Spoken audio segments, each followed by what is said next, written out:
山谷口的枕堂不时的就有蛮荒人来看病，他们在百草谷定居也快有半年了，逐渐的也得到了蛮荒部落的认可。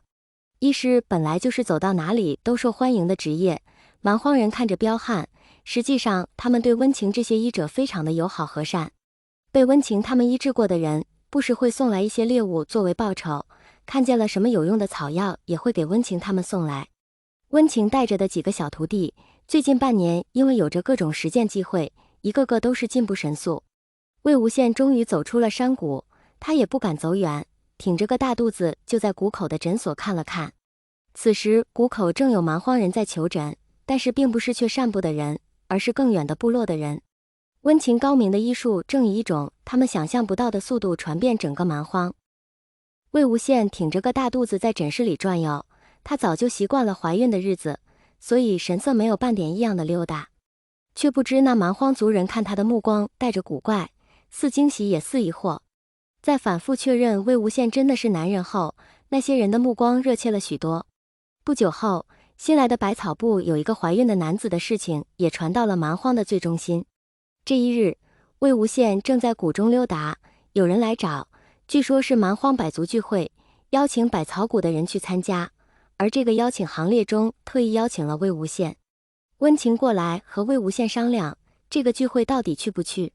他现在也快7个月了，距离孩子出生也快了，这要是再出行，怕是十分的不方便。据说这百部聚会在蛮荒中心的凤栖族，离百草谷十分的遥远，光是赶路都要1个月。魏无羡是想去的，百部聚会啊，肯定很热闹很有趣。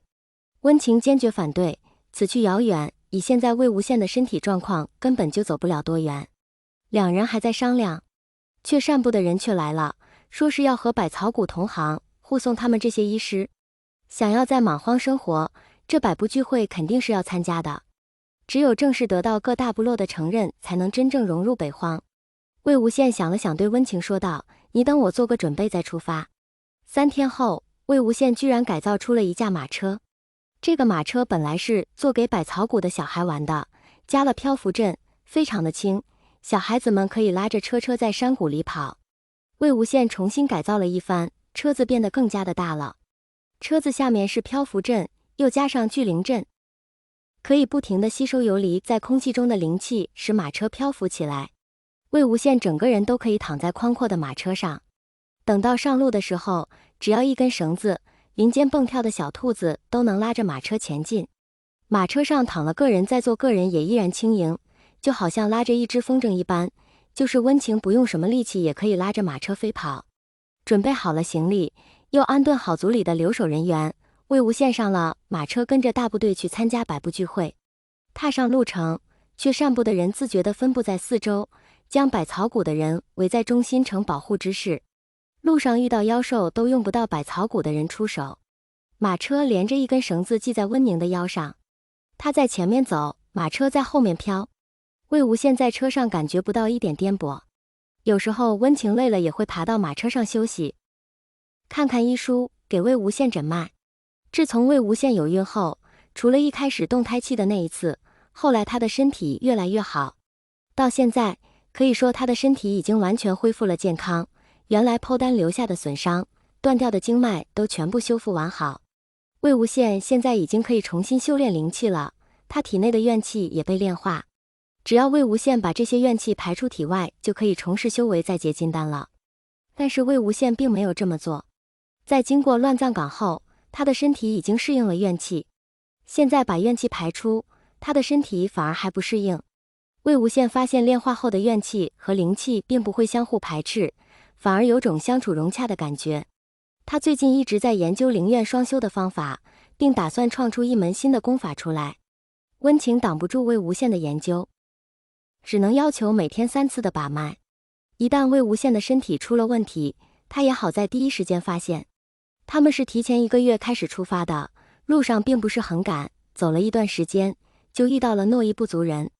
两边会合一起行动，在看到怀孕的魏无羡后，诺伊部也加入了保护的行列，把魏无羡牢牢地护在了队伍的中间。过了2天，又遇上了会善部，队伍越来越大，魏无羡也充分发挥了他的社交能力。他很快就和各部的人熟悉起来，虽然他只能乖乖的或坐或躺在马车上，但是却不妨碍他说话。这些蛮荒的人隐隐的都很尊敬他，每次有妖兽出现，都会在第一时间分出最强的战力保护在他的左右。魏无羡通过交谈，知道了不少蛮荒的事，比如说传说北荒有10万部族，这是夸张的说法，但是几千部族还是有的。